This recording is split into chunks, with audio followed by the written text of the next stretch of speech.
தீமையை வெறுக்கிறதுனா என்னது? ஆண்டவருக்கு பிரியமில்லாத எல்லாமே தீமை தான். ஆண்டவருக்கு பிரியமில்லாத எல்லாமே பாவம் தான். வெறுக்கிற இருதயம் நம்மளுக்கு வருது. நம்ம என்ன செய்யறோம்? மழுங்கடிக்கிறோம். அதே மிஞ்சிதான் நம்ம பேசிட்டு இருக்கிறோம். அதே மிஞ்சிதான் நம்ம பார்த்துக்கிட்டு இருக்கிறோம். அதே மிஞ்சிதான் நம்ம பழகிட்டு இருக்கிறோம். அந்த வெறுக்கிற தீமையை வெறுக்கிற அந்த சுவாபத்தை கர்த்தருக்கு பயப்படுகிற பயம் தான் நமக்கு கொடுக்கும். அதுதான் யோசேப்புக்கு இருந்தது. அதனாலதான் யோசேப்பு என்ன செஞ்சாரு? ஓடினார்.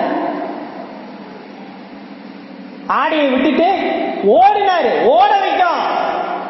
ஆண்டவருக்கு பிரியமில்லாத விட்டு நம்மளை விட்டு என்ன செய்யும்? நம்மள ஓட வைக்கும். அங்க நின்றுகிட்டு நம்ம வந்துட்டு என்ன செஞ்சுட்டு இருக்க கூடாது? ஆராய்ச்சி பண்ணிட்டு இருக்க கூடாது.